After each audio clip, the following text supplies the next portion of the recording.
지난 12일 춘천시의 한 아파트에서 10대 고교생이 초등학생에게 흉기를 휘두른 후 자신은 인근 아파트에서 투신해 숨졌습니다. 피해 초등학생은 의식을 회복한 것으로 전해졌습니다. 춘천에 대형 아울렛 개점 소식이 전해지면서 주변 상인들의 반발이 일고 있습니다.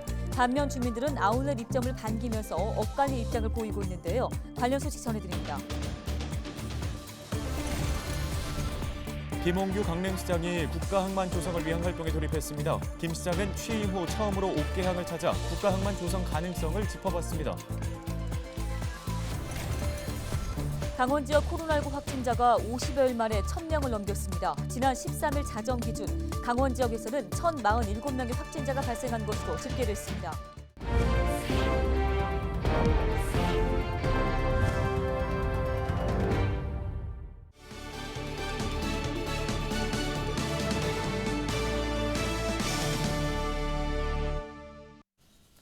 시청자 여러분 안녕하십니까? 헬로티비 뉴스입니다.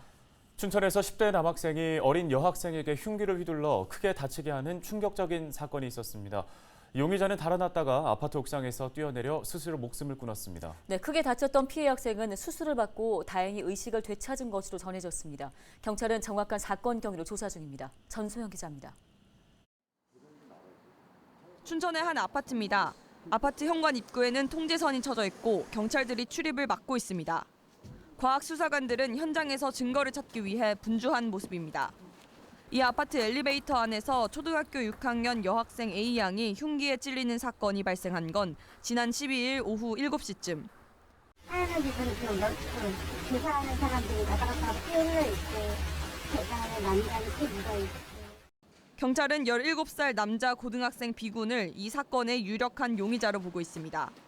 B군은 범행이 벌어진 뒤 택시를 타고 3km 떨어진 또 다른 아파트로 달아났다가 옥상에 올라간 것으로 확인됐습니다. 네, 그때 막 경찰들 오고 에어백도 깐다고 여기서 전기선이 코도. 경찰은 옥상에서 뛰어내리려는 사람이 있다는 신고를 받고 출동해 B군이 흉기 사건의 유력한 용의자임을 확인했다고 밝혔습니다. 하지만 경찰과 소방대원들의 설득에도 B군은 아파트에서 뛰어내렸습니다. B군은 병원으로 이송됐지만 끝내 숨졌습니다. 안전한 곳으로 유도를 나오게끔 하려고 하는 그런 시도밖에 할 수 없는 상황이었고, 소방에서는 에어매트를 설치하는 그 단계에서 추락해버린 거예요. 피해자 A양은 병원으로 옮겨져 수술을 받았고 다행히 의식을 회복한 상태로 전해졌습니다. 경찰은 CCTV 영상과 용의자의 휴대폰 등을 확보해 사건 경위를 조사하고 있습니다. 헬로티비 뉴스 전소연입니다. 다음 소식입니다. 춘천에 대형 아울렛이 들어선다는 소식이 전해지면서 주변 골목 상권 상인들의 반발이 거셉니다. 반대로 대규모 쇼핑몰 입점을 환영하는 소비자들의 목소리도 제기되는 상황인데요. 시는 양측의 입장을 모두 정리해 상생 방안을 마련하겠다고 밝혔지만 서로의 입장이 팽팽하게 맞서고 있어서 합의점을 찾기는 쉽지 않아 보입니다. 양진호 기자가 취재했습니다. 지난 3월 입주가 시작된 춘천시 온이동의 대형 주상복합 아파트입니다. 하지만 1층 상가는 부동산 사무실 몇 곳만 문을 열었고 대부분의 상가는 아예 텅텅 비었습니다. 상황이 이렇게 된 건 이곳 상가에 대형 할인 매장, 이른바 아울렛이 개점될 예정이기 때문입니다. 분양가도 높음에도 불구하고 여기 청약을 한 이유는 모든 편리한 시설이 여기 다 그 3계층 상가에 있을 거라고 생각했기 때문에 고분양가임에도 불구하고 그 청약을 했고 또 그렇게 믿고 있습니다. 지금 현재까지는. 하지만 인근 풍물시장과 중앙시장은 물론 춘천 명동 상권의 상인들까지 아울렛 개점을 반대하고 나섰습니다.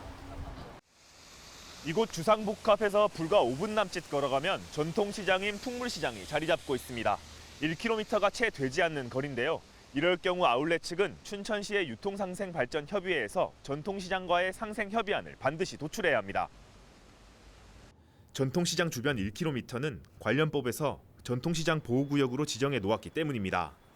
전통시장 상인들은 대형 아울렛이 개점할 경우 자신들은 생존에 위협을 받을 수밖에 없다고 주장합니다. 피해가 발생할 수밖에 없는 그런 부분에 대한 치유책은 반드시 마련이 돼야 된다. 그래서 그런 것도 이렇게 그냥 유명무실한 그런 그 방법들이 아니라 그 진실되고 또 접근 가능하고. 이런 상황에서 소비자 단체를 중심으로 아울렛 개점을 요청하는 목소리도 제기됩니다. 최근 춘천시의 시민소통 플랫폼인 봄의 대화에는 아울렛 개점 관련 시민 설문조사 제안이 게재되고 하루 만에 800건에 가까운 공감이 쏟아졌습니다. 상호 입장차가 팽팽한 가운데 최근 진행된 유통상생발전협의회 1차 회의는 전통시장과 대형 유통업, 소비자 대표들이 각자의 입장을 전달하는 선에서 종료된 것으로 알려졌습니다. 또 뭐 어떤 의견을 얻어서 이런 부분들은 반대하니까 이런 부분들은 어떻게 할 것이냐 해서 그런 의견들을 계속 조율해가는 과정을 하는 것이 상생협의회입니다. 그래서 그게 이제 뭐 1차로 끝날지 2차로 될지 3차 될지는 아직 일어나지 않은 일이니까 앞으로 모르는 거죠. 아울렛 측은 우선 지역 상인들의 입장을 확인한 만큼 최대한 현실적인 상생협의안을 제시해 빠른 시일 내에 문제를 해결하겠다고 밝혔습니다. 헬로티비 뉴스 양진호입니다. 김홍규 강릉시장이 강릉을 해양 실크로드 경제도시로 만들겠다며 국가 무역항 조성을 내세우고 있습니다. 옥계항이 그 대상지로 급부상하고 있는데요. 김 시장은 취임 후 처음으로 옥계항을 찾아 가능성을 점검했습니다. 박건상 기자입니다. 유연탄을 가득 실은 선박이 줄지어 정박해 있습니다. 항만으로 내려진 유연탄은 컨베이어 벨트를 타고 시멘트를 만드는 데 사용됩니다. 지난 1991년 시멘트 무역의 전진기지로 건설된 강릉 옥계항. 현재 유연탄 등 9만 5천 톤을 처리할 수 있는 규모로 운영되고 있습니다. 이곳에 김홍규 강릉시장이 방문했습니다. 국가항만 조성이라는 공약을 실행하기 위해 취임 후 찾은 첫 방문지입니다. 김 시장은 이곳 옥계항을 컨테이너 물류항으로 육성하고 장기적으로는 항만 기본계획에 반영해 국가항만으로 육성하겠다는 계획입니다. 옥계항은 지난 2020년 고시된 전국 항만 기본계획에 따라 5만 톤급의 광석과 화학공업 생산품 부두가 증설될 계획입니다. 여름 물동량을 봐야 되니까요. 그건 뭐 현재 물동량을 이제 더 있는지 없는지는 좀 파악을 해봐야 되겠죠. 김홍규 시장은 여기에 10,000톤 규모의 컨테이너 선박 한 척이 정박할 수 있는 한 개 선석 규모의 컨테이너 처리항을 계획하고 있습니다. 이를 토대로 강릉을 철도와 항공 그리고 바다를 이용한 환동해권 복합 물류 거점으로 탈바꿈시키겠다는 보관입니다. 좀 보완하면 가능할 것 같아요. 올해? 예. 아니 언제든지 할 수 있는 이제 그 가능성은 있다. 이제 그 정도 보는 거죠. 하지만 인근 동해항이 규모 확대 움직임을 보이고 있어 경쟁에서 우위를 점하기 위한 대책 마련이 필요해 보입니다. 헬로티비 뉴스 박건상입니다. 강원 지역 코로나19 확진자 수가 50여일 만에 1,000명을 넘겼습니다. 강원도 보건당국은 13일 0시 기준 지역 확진자 수가 1,047명을 기록했다고 밝혔는데요. 지역 확진자 수가 1,000명을 넘긴 건 지난 5월 25일 1,150명을 기록한 이후 49일 만입니다.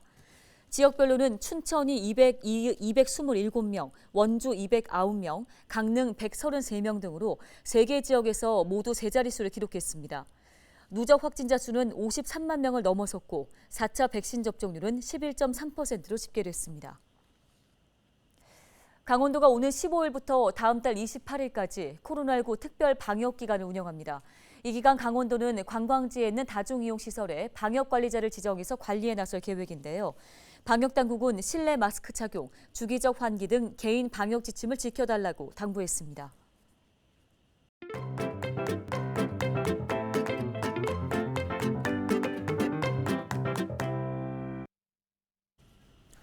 국내 3대 영화제 중 하나로 꼽히는 부천 국제 판타스틱 영화제가 개막했습니다. 3년 만에 코로나19 이전 모습을 되찾았는데요. 네, 화려한 축제로 부활한 부천 국제 판타스틱 영화제 비판의 현장 곳곳을 찾아가 봤습니다. 기자가 간다 이정화 기자입니다.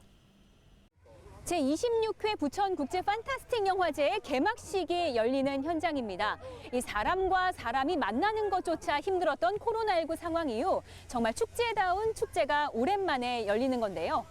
잠시 후 이곳에서 영화제의 꽃이라고 할 수 있는 레드카펫 행사가 열리게 됩니다. 3년을 기다린 축제. 스크린 속 배우들이 대거 출동했습니다. 사회를 맡은 배우 박병은 한선화부터 트로트 가수에서 배우로 변신한 정동원, 가수 겸 배우 최민호도 태막작 주연 배우 자격으로 영화제를 찾았습니다. 저희 정동원 가수 배우님 보러 왔어요. 너무 좋아요 와서 우리 가수님도 볼 수 있어서. 부천 국제 판타스틱 영화제 개막을 선언합니다. 부천 청국제 판타스틱 영화제에 막이 올랐습니다. 영화제의 슬로건은 이상해도 괜찮아. 장르 영화제의 이색적 특징과 색깔을 전면에 내세웠습니다. 개막작 알렉스 가랜드 감독의 맨과 폐막작 정범식 감독의 뉴노멀을 포함해 49개국 작품 268편이 공개됩니다. 일상이 회복된 만큼 저희도 그동안의 2년간 그 팬데믹을 이겨내면서 많이 고생하신 시민들과 관객 여러분들이 신나고 즐겁게 즐기면서 매년 인기가 높았던 배우 특별전도 부활했습니다. 주인공은 설경구 배우. 천만 배우의 작품들을 한 장소에서 모두 만나볼 수 있는 특별한 기회입니다. 30년이라는 시간이 일단 한번 중간 점검을 하고 갈 수 있는 그런 저한테 좋은 시간 또 좋은 공간, 좋은 자리 마련해 주셔서 너무너무 감사드리고. 올해 영화제 특징은 관객 체험 프로그램을 대폭 늘렸다는 점. 주요 행사장은 작품 속에 들어온 착각이 들 정도입니다. 체험관 중에 하나인데 마치 그 넷플릭스 오징어 게임의 세트장 같아요. 가상현실 VR과 증강현실 AR을 혼합한 이른바 확장현실 XR 전시. 현실을 초월했다는 비욘드 리얼리티를 체험해봤습니다. 기기를 착용하면 곧장 또 다른 세상으로 여행할 수 있는 게 바로 XR 전시의 매력. 또 다른 작품에서는 커다란 공간에서 빛과 움직임만을 이용해 내가 곧 작품 속으로 들어가는 색다른 경험을 해볼 수 있습니다. 한 공간에서 이렇게 다양한 이미지가 좀 연출이 될 수 있다는 게 좀 신기한 것 같습니다. 시간대별로 예약은 필수. 그만큼 마니아 관객층이 탄탄합니다. 안경을 안 써도 약간 VR처럼 체험할 수 있는 게 되게 좋았고 이렇게 센서로 움직이면서 그러니까 화면이 다르게 보인다는 게 좀 신기했어요. 3년 만에 다시 열린 영화제. 포토존도 관객들에게 큰 인기입니다. 하나, 둘, 셋. 이렇게 또 추억 하나가 남았습니다. 이번에는 얼굴에 분장을 하고 축제 속으로 들어갈 준비를 마쳤습니다. 신명나는 북소리가 한데 어우러지는 거리 행진. 영화제 캐릭터들을 실제로 만나고 한여름 흥겨운 축제 분위기를 몸소 느낄 수 있습니다. 화려한 개막식부터 영화 상영, 다채로운 체험 프로그램까지 지금 경기도 부천에서는 이상해도 괜찮은, 이상해서 더 괜찮은 다양한 장르 영화를 만나볼 수 있습니다. 부천국제 판타스틱 영화제는 오는 17일까지 이어집니다. 기자가 간다, 이정합니다.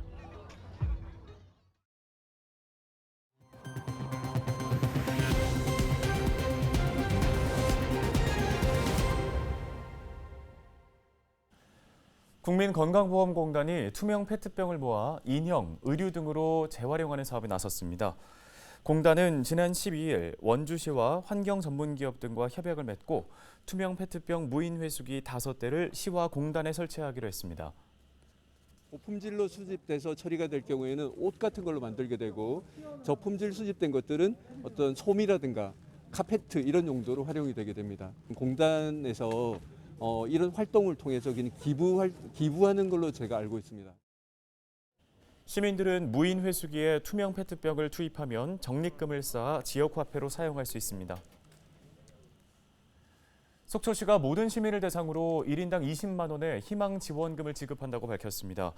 오는 25일 속초시의회에 제2회 추가경정 예산 의결을 요청하고 8월부터 희망 지원금을 지급할 수 있도록 한다는 방침인데요. 지급 규모는 160억 원가량으로 시민들에게 우선 지급하고 올해 연말까지는 관내에 거주하는 등록 외국인에 대해서도 지급할 계획입니다. 강릉 오죽헌 박물관이 오는 15일부터 한 달간 매주 금요일과 토요일 밤 9시까지 연장 운영하고 방문객 이벤트도 진행합니다. 이번 야간 운영은 무더위에 지친 방문객들에게 힐링 공간을 제공하기 위해 야간 경관 조명을 설치했습니다. 주말 방문하는 방문객 5팀을 선정해 관내 전통 공예품점에서 제작한 수공예품을 증정하는 이벤트도 함께 시행됩니다. 오늘 저희 헬로티비 뉴스가 준비한 소식은 여기까지입니다. 시청해주신 여러분 고맙습니다.